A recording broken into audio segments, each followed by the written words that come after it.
All right, so in this video, we're going to be taking a look at a little project that June, one of our Patreon members, sent to us.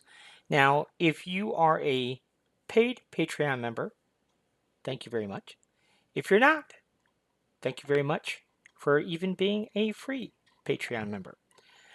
Um, I want to encourage all members, paid or free members, please ask your questions because otherwise I have to think about what videos to make.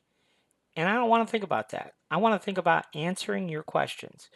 Bamboo questions, Orca questions, Inkscape questions, Blender questions, Fusion questions, whatever your questions as it relates to 3D printing. I want to make it my personal mission to answer any and all questions. So please get your questions in, send us an email, give us a phone call. If you have a particular question like June did, I say, send me the STL file, send me your Bamboo file, whatever it is that you're working on, so I can see what you're trying to do.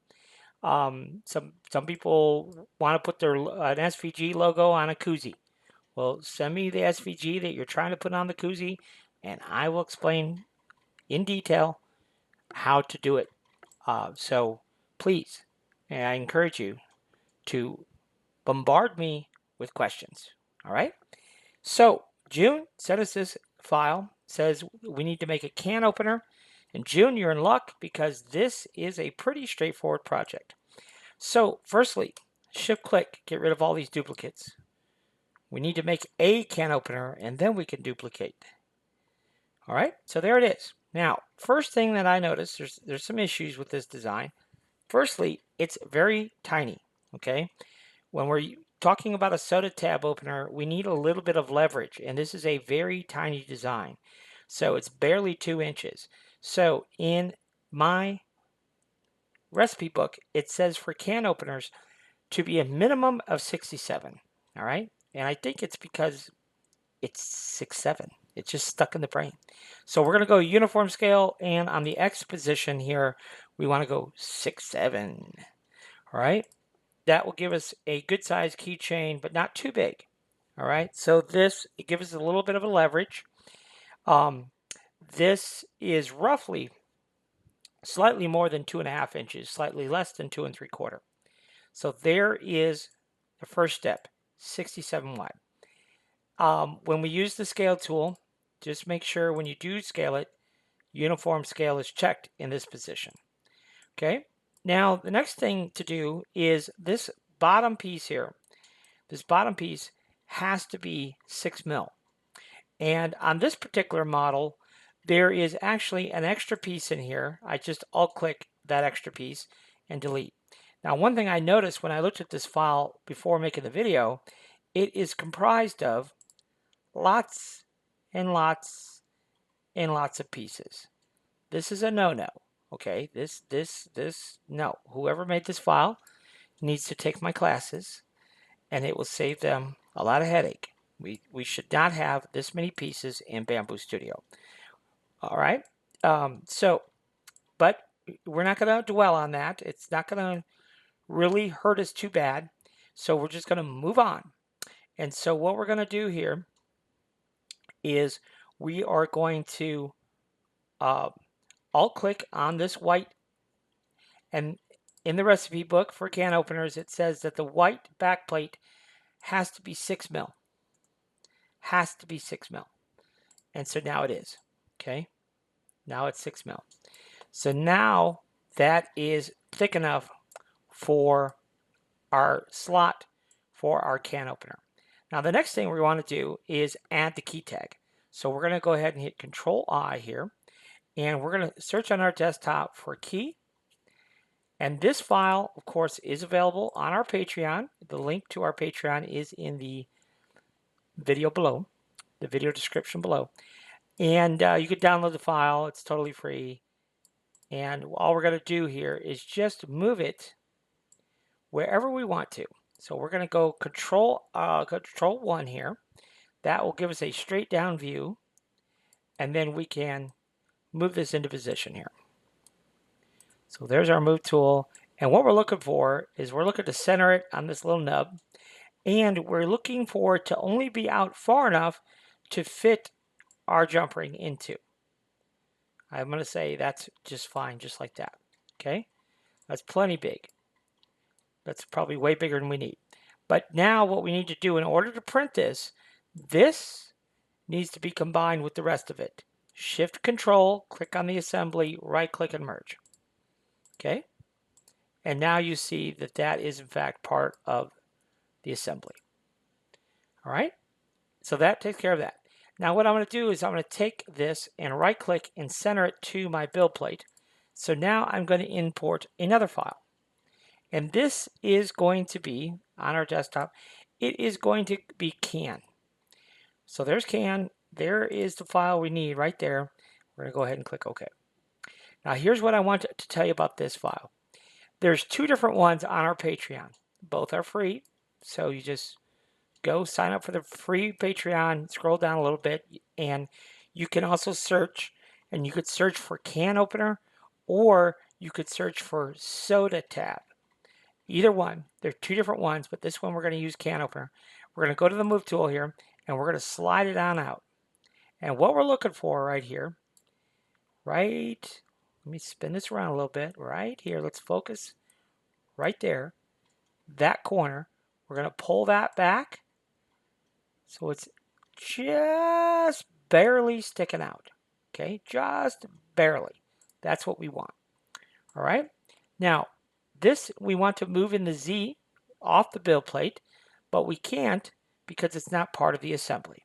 So just like with our key tag, we're going to select that, Shift Control the assembly, right click and merge, click off on our build plate, Alt click our cutter, and we're going to go to the Move tool and set that at 2.75.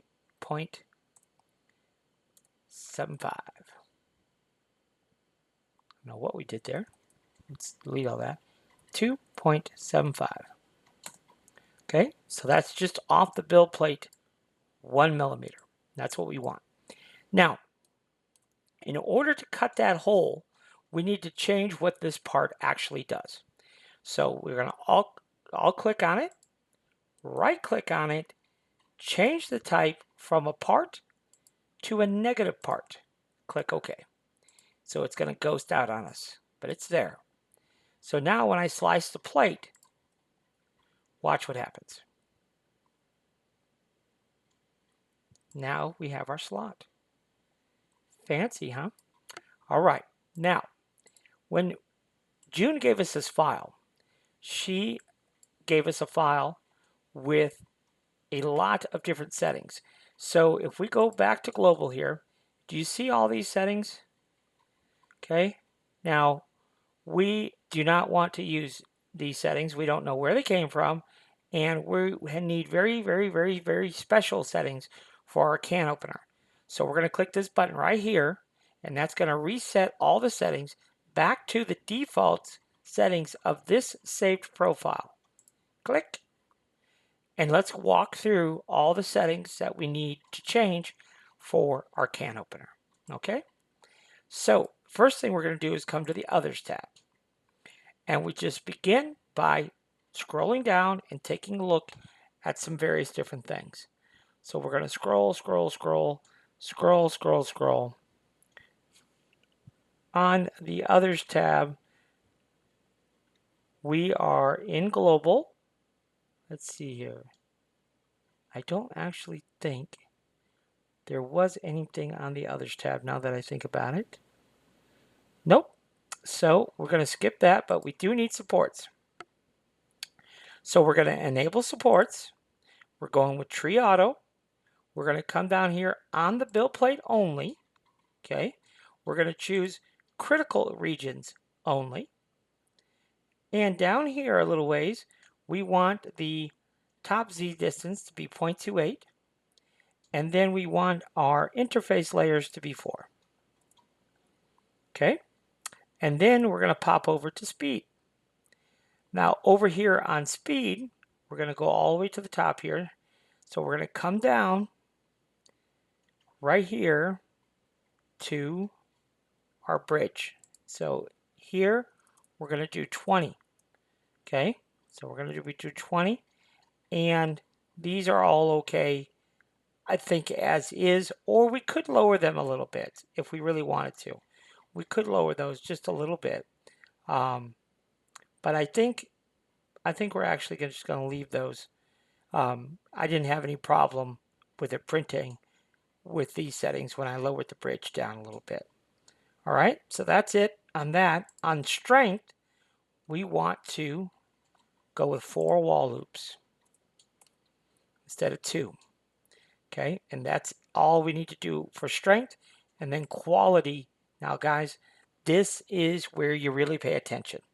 I believe all prints should have this line width to be at 0.25. So we're going to do 0.25, 0.25, 0.25, 0.25, and that's it. So top surface 0.252, yeah. And that's it. Okay, so all of those should be at 0.25. Now, once we have all of these settings in place, now we can come up here and you could see here that we could add, right there, we could add a new process and call it can opener or something like that, and then we wouldn't have to always put those settings in. But now if I slice this plate, you're going to see some supports right here at our lead edge. See, so now our supports are in place there on the lead edge. And we look at our stars. Our stars are nice and crispy. You see that there? Stars are nice and crispy. Our little holes. Everything else is looking really, really nice here. Okay? So that's it. Now, if we want to make multiples, we'll slide this down. Control C and Control V, V, V, V, V, V, V, V, V, V, V. And then we would just delete this one because it's in the way of our prime tower. And we're going to select these and we're going to right click and center. And there you go. A whole build plate full. Now, you might be saying, well, why don't you use Bamboo's tool? So let me explain if you don't already know how this works. So in Bamboo Studio, we can select this, right click, and it says fill bed with copies. Boom. And you can see we get this ridiculousness. I'm not sure why that tool exists, but it never fills the bed in a way that makes any kind of sense. So that's why I do Control C, Control V, Control V, and we'll get rid of that. And now we have one complete set. So we're going to hit File, Save Project As. We'll save it to our desktop. We'll just call it STL 3D. That's us. Police bow embellishment. There we go. Save. And now we have a whole giant plate of can openers. So how long does that take to print anyhow? We'll print a whole plate of them. 8. So we got 11 of them on one plate. I'm just curious how long it would take to print 11 pieces. The other thing I'm interested about is color changes. Yes, 10 hours. Hey, that's not bad. That's really not bad. And look at filament change only 16 times. And honestly, that's not really that bad for what we're printing here. So, yeah, very, very pleased with that. So there you go. That is how to take an existing design and convert it into a can opener, and you're going to get there. You know, those are really some basic skills that you should definitely know. So if you don't know those basic skills, then definitely spend some time here inside your slicer, because knowing those basic skills is going to make your 3D printing journey a lot less stressful. All right? So I hope you enjoyed that one. Get those questions into us, please, so we can help you on your journey as well. And so until next time, thanks for watching. If you have any questions or need one-on-one training or some custom files made for you, this is my contact information, so feel free to reach out via email. You can text me. You could even give me a call. I'd be happy to answer questions or give you more details on the one-on-one training we offer, and as well as if you need custom files made until you are up to speed on how to make them yourself, feel free to reach out and we'd be happy to help you with that as well.